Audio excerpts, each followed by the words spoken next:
So today we're talking all things private health insurance. Now, not one of the insurance policies that I provide direct advice on, but certainly one that I get asked a lot about.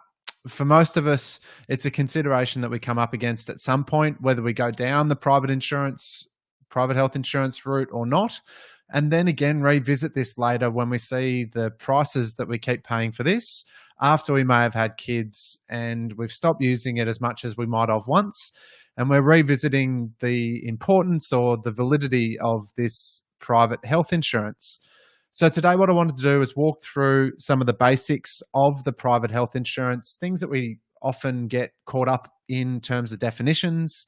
Also then having a look at a couple of really good websites that I refer to a lot.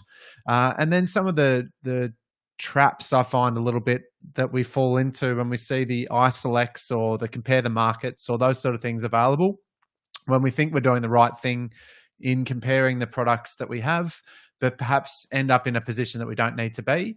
And there is a better way of doing this. So I'll share those with you as well. If you are stuck with any of this when it comes to your insurance, feel free to send me through a message. I'll be happy to help out as much as I can or point you in the right direction. But as I mentioned, this isn't something that we typically advise on, but more so something that we try and accumulate knowledge, find resources and direct you in the right direction, as opposed to give direct advice as to go to, NIB, Medicare, whatever, Medibank rather, Bupa. This is the specific fund you should go to. More so trying to find that techniques or strategies that you can use to try and get the best outcome for yourself. So the first thing that I found was a really good Choice article. Now, I like the way that Choice writes. I think that they do a lot of good things in this one. Just be mindful, they do try and sell you their comparison product. So there is a little bit of a footnote on this one. But when we're looking at this, it makes a really good point that as permanent residents of Australia, we all have health insurance, and it is Medicare, and Medicare provides us that basic level of coverage that will cover us, that if anything goes wrong from an emergency perspective. But the first question typically comes in is do I need the private health insurance? And as Choice points out, there's no such thing as private health insurance. There's either private hospital insurance or extras cover. Now, it's an important point to note because when we're looking at both of those things, you can have one without the other.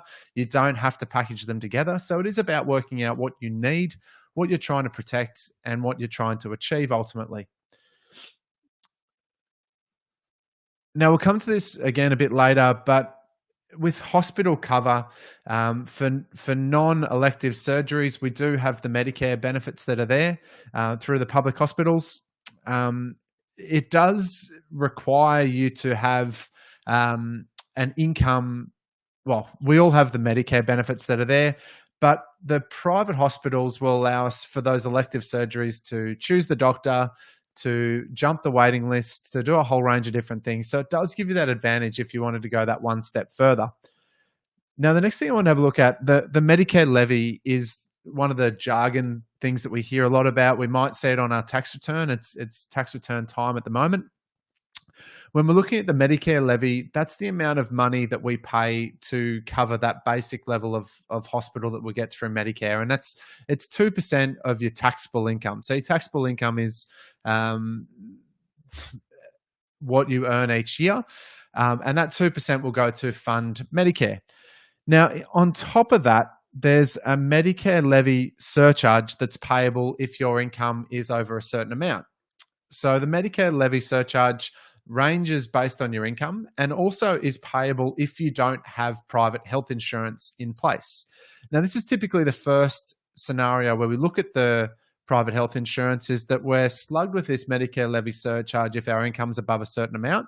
So if we go and spend either the same or less money on the private health insurance, we avoid the surcharge and essentially get the insurance through the private health cover for free. So the thresholds at the moment, as a single, anything less than 90 grand, there's no surcharge. As a family, 180 grand. Between 180 and 210 for a family, you just sort of double the single ones, really. It's 1%. You can see that ranges all the way up to 1.5% if you're earning more than 280,000 as a family, or 140 as a single. Now, what that means is that if you're paying that surcharge, that's an additional tax essentially. And if you have the private health insurance in place, you'll avoid that extra tax. So, like I said, this is typically the first time that we'll consider getting private health insurance to avoid this Medicare levy surcharge. The other time that we typically consider whether private health insurance is right for us is when we're hitting the magic age of 30 or 31, when you start to pay that lifetime healthcare loading if you don't have your private health insurance in place by then. And what this means is that, well, the reason for doing this is the government were encouraging us to have private health insurance in place earlier. And the earlier we had that in place, they'd give you a reward by not penalising you should you wait to have this till later. And that is the over the age of 31. Now, the way this works, it's an extra 2% of your premiums every year for those years over the age of 31 that you take out cover. So the idea here would be to try and get the cover in place, work out whether you need it, get it in place early, but it does become one of those pivotal times at the age of 30 to consider whether or not we're going to be needing this in the future, and if so, how soon, and does it work out best to go from that perspective as well. When we're coming to work out where do we place this insurance, so who do we go with, it's one of the things that I get asked a lot when you're reviewing the cover that you might have. We tend to find the ones that are on TV, so the iSelects, the Compare the Market, those sort of things too. And there's been a couple of articles that have been written around how those options are not always the most beneficial for you. And the reason for that is that they're not necessarily independent, nor do they necessarily compare every product that's available in the market.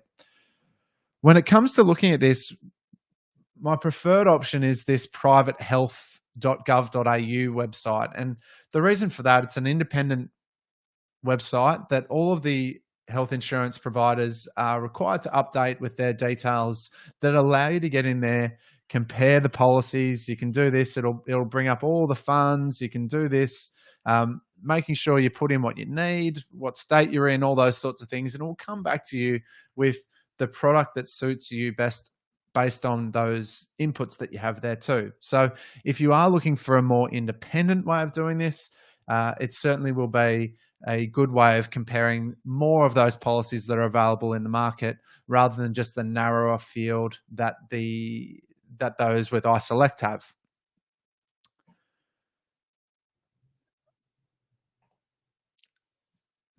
Now, I will throw over if there are any questions that might be floating around when it comes to private health insurance, but that's sort of the real basics that I look at first.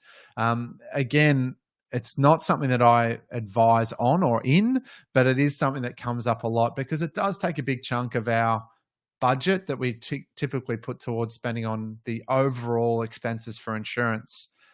If you do need any help, I'll put all the references to the websites that I provided down in the comments after we've finished up with this video.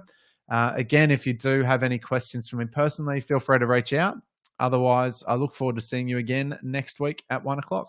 Thanks for tuning in.